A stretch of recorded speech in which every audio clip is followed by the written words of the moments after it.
नमस्कार दोस्तों, आज हम करेंगे आपका पोर्टफोलियो रिव्यू और देखते हैं कि कहाँ पे क्या गलतियाँ आप लोग करते हैं और दूसरों की गलती से आप कैसे सीख सकते हैं ताकि आपका जो रिस्क एपेटाइट है अगर हाई है और आप एक एग्रेसिव टाइप के इन्वेस्टर हैं तो ये वीडियो कम्प्लीटली आपके लिए है।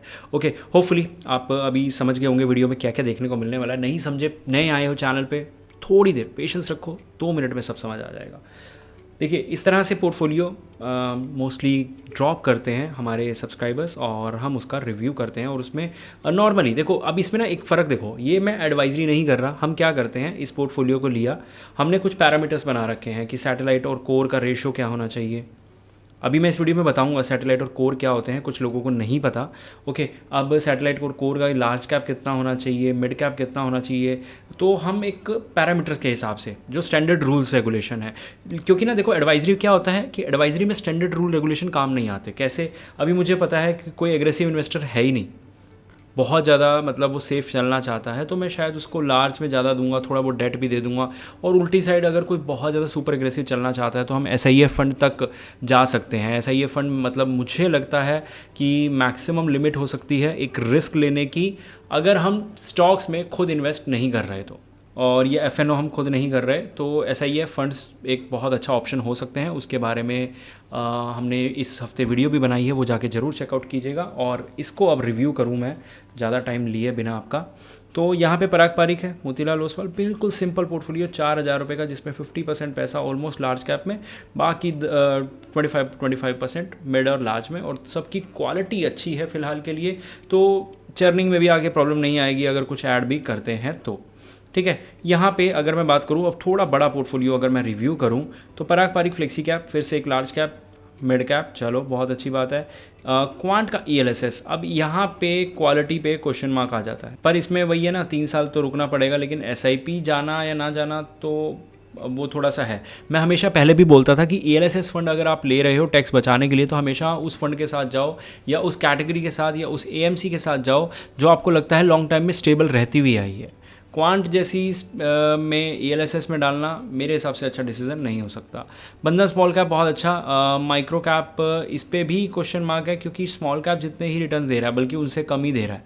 इसके लास्ट 2 क्वार्टर के रिटर्न्स बंधन से भी कम है, तो माइक्रो कैप का कोई फ़ायदा नहीं है।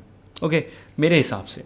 बाकी एक्सिस गोल्ड है, अच्छा है, एक अच्छा एडिशन हो सकता है, तो काफ़ी अच्छी बात है। बाकी अगर मैं इसको ओवरऑल पोर्टफोलियो को बात करूं तो सैटेलाइट और कोर का बैलेंस या हर चीज़ का बैलेंस बहुत अच्छे से रखा गया है, लेकिन एक प्रॉब्लम है कि क्वालिटी में इसको 10 में से 7 नंबर दूंगा। बाकी सब इन्होंने बहुत अच्छे से कर रखा है। ओके, अब वीडियो में आगे जाएं। कोर और सैटेलाइट फंड का मतलब क्या है सर, प्लीज़। देखो, वैसे समझाने लगूंगा ना तो पूरी वीडियो ख़त्म हो जाएगी, लेकिन यहाँ पे आपको नॉर्मली मैं बता देता हूँ, ठीक है। और ये भी ज़रूर बता देता हूँ कि बहुत से लोग 3 स्मॉल कैप रखना चाहते हैं। इस सवाल का जवाब देना बहुत ज़रूरी है कि 3 स्मॉल कैप अगर आप रखना चाहते हैं तो कैसे उसका सोल्यूशन निकल सकता है, ठीक है। जो वीडियो में हमने डाला था शुरू में कि आप एग्रेसिव इन्वेस्टर हैं, 3 स्मॉल कैप रखना चाहते हैं, जो टाइटल में आपने देखा था, तो उस चीज़ को समझना बहुत ज़रूरी है। लेकिन उससे पहले सैटेलाइट और कोर का मतलब देखो। कोर क्या होता है, नॉर्मली हम अपने शरीर में स्टमक एरिया को कोर एरिया बोलते हैं।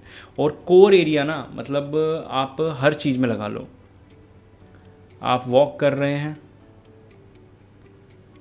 रन कर रहे हैं, ठीक है, बहुत लंबी ड्राइव कर रहे हैं। अब मैं यहाँ बैठा शूट भी कर रहा हूँ, तो मुझे शूट करते हुए अगर 1 घंटे से ज़्यादा हो गया है, इन सब में ना आपकी कोर स्ट्रेंथ बहुत मायने रखती है। क्योंकि अगर आपका कोर स्ट्रेंथ होगा तो आप अपनी लेग्स को ज़्यादा पावर दे पाओगे, आप अपनी अपर बॉडी को अच्छे से स्टेबल रख पाओगे, तो लेग्स पे प्रेशर कम पड़ेगा। मैं एक सिर्फ एग्जांपल दे रहा हूँ, मैं डॉक्टर नहीं बन रहा, मैं कोई ट्रेनर नहीं बन रहा, सिर्फ आपको एक एग्जांपल के लिए बता रहा हूँ, ठीक है, कि आपका ये कोर हो गया। अब कोर करता है मजबूती प्रोवाइड, ठीक है, कोर आता है जड़ किसी चीज़ की। ओके, अब दूसरी तरफ सैटेलाइट हमने देखा है वो हमारा पार्ट ही नहीं होती। मतलब अगर हम देखें तो ये हमारी अर्थ है और ये सैटेलाइट्स हैं कुछ इस तरह की, जो अर्थ के आसपास घूमती हैं लेकिन काम बहुत ज़्यादा करती हैं। और सैटेलाइट ख़राब भी हो जाती हैं, रिप्लेस हो जाती हैं, नहीं आ जाती हैं, लेकिन कोर में ऐसा नहीं होता, ठीक है। तो कोर फंड वो हो गए, एग्जाम्पल के लिए Parag Parikh flexi cap, okay, SBI contra. ये फंड ऐसे हैं कि मैं इनको 5 साल, 7, 10 साल भी रख लूँगा तो कोई प्रॉब्लम नहीं है। ये कंसिस्टेंटली आपको रिटर्न्स देते रहेंगे, और मान लीजिए एग्जांपल के लिए 10-12% आपको ये दे रहे हैं। उधर कोर फंड हो गए। कोर फंड वो होते हैं जैसे मिड कैप और स्मॉल कैप हो गए। अब मैं आपको एग्जांपल दूं तो बंधन स्मॉल कैप या क्वांट स्मॉल कैप जो चल रहा था, ये 10-12 की बजाय आपको रिटर्न्स देते हैं मान लीजिए 15 to 18%। लेकिन एक प्रॉब्लम रहती है सैटेलाइट फंड्स में कि सैटेलाइट फंड को आपको रिप्लेस करना पड़ेगा, नहीं तो ये 10-12 भी नहीं देंगे।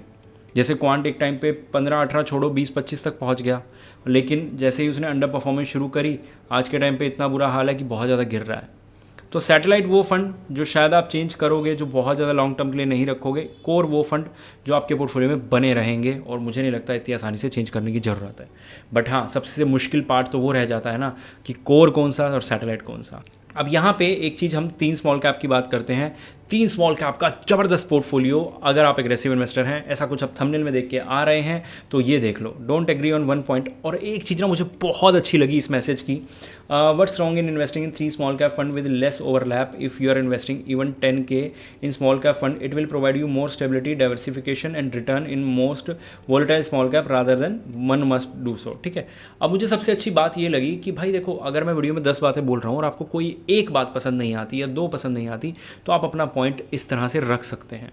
और हो सकता है मुझे आपका वो पॉइंट लगे कि नहीं, थोड़ा सा आप गलती कर रहे हैं, तो मैं उस पॉइंट को दोबारा समझाने की कोशिश करूं, और शायद फिर भी आपको ना समझ आए। तो हो सकता है आपको लगे कि मैं गलत हूं या मुझे लग रहा है आप गलत हो। तो हम गलत सही की लड़ाई नहीं लड़ रहे हैं यहाँ पे। ठीक है, एक हेल्दी डिस्कशन हो रहा है। आपने एक अपना पॉइंट रखा, अब मैं अपना पॉइंट रख देता हूँ। जैसे कि आपने बोला कि 3 स्मॉल कैप, क्या ज़बरदस्त पोर्टफोलियो बनेगा, XYZ। अब यहाँ पे एक X के अंदर हमने पैसा डाला। ठीक है, अब X के अंदर थे 4000 4000 4000, 4K हमने इन्वेस्ट किया। अब इन 4K तो X के अंदर जो मैंने पैसा डाला ना, X अब कितने स्मॉल कैप हैं, ठीक है, 250 हैं। नॉर्मली आपने देखा होगा 60-70 60-70 ये म्यूचुअल फंड लेते हैं स्मॉल कैप कैटेगरी में। सपोज़ करो 70 इसने ले लिए, 70 इसने और 70 इसने, और आपने बोला कि अगर उनके अंदर ओवरलैपिंग ना हो, मैं एक बार के लिए मान लेता हूँ इनके अंदर मिनिमल सी ओवरलैपिंग है, तो ये 210 फंड बन गए, स्टॉक्स बन गए। 210 में से मान लेते हैं 180, थोड़ी बहुत ओवरलैपिंग 10% 20% की ले लेते हैं, क्योंकि इतनी तो कम किसी में होगी नहीं। 10-20% की लेने के बाद आपके पास 180 स्टॉक का एक म्यूचुअल फंड है एक तरह से, जो आपको इंडेक्स के बराबर रिटर्न देगा। जैसे आपने कहा कि कभी कोई चलेगा कभी कोई नहीं चलेगा, वही तो पॉइंट है ना। देखो अभी ये फंड चल रहा है, ये बहुत अच्छे रिटर्न्स आपको दे रहा है। एग्जांपल के लिए अभी मैं क्वांट की बात कर रहा हूँ, मैंने क्वांट को एक्सिस के साथ रखा और इसके साथ मैंने रख लिया बंधन। अब 2000, अब देखना यहाँ पे क्वांट ने रिटर्न दिए हमें एक बार 40% और इसने दिए हमें 60%। ये उस समय बहुत ख़राब कर रहा था, हमारे रिटर्न निकल के आए 40%। ठीक है, अब सेम चीज़ यहाँ हुई, इसने बहुत ख़राब रिटर्न देने शुरू करे, इसने 10 दे दिए, ये और भी अच्छा करता गया। बंधन भी वही कंसिस्टेंट अंडर परफॉर्मर बना रहा। ये स्टार्टिंग में 2020-21 की बात है। ठीक है, तो यहाँ पे हमारे क्या रिटर्न हुए, अगर मैं एवरेज करूँ तो लगभग 30 से भी कम हुए, 27 जो आपका एवरेज बना। इस तरह से आगे अब क्वांट डूबा तो ये चलने लग गया और ये भी चलने लग गया, लेकिन यहाँ क्वांट माइनस में चला गया, तो ये 50 का 3 आपका 20 मान लेते हैं, एक बार 20 बन गया, यहाँ पे आपका 40 आ गया बंधन में, तो ये आपका एवरेज 20 बन गया। अब आप इंडेक्स के रिटर्न से कंपेयर करेंगे ना इनको, तो ये इंडेक्स के बहुत आसपास मिलेंगे, ऊपर या नीचे। क्योंकि हमें क्या करना है, हमें ये विनर ढूंढने होते हैं कि 1-2 साल के लिए 3 साल के लिए हम विनर रख लेंगे तो हमें ज़्यादा बेटर कुछ मिल जाएगा। अगर आप चर्निंग अच्छे से कर लेंगे तो ये स्ट्रैटेजी बहुत ख़राब है, अगर आप चर्निंग करना नहीं जानते तो ये स्ट्रैटेजी अच्छी भी साबित हो सकती है। होपफुली आप समझ गए होंगे, वीडियो में काफ़ी डीप आ गए हैं। अगर आप अपना पोर्टफोलियो रिव्यू कराना चाहते हैं तो प्लीज़ कमेंट कीजिए। मिलते हैं अगली वीडियो में।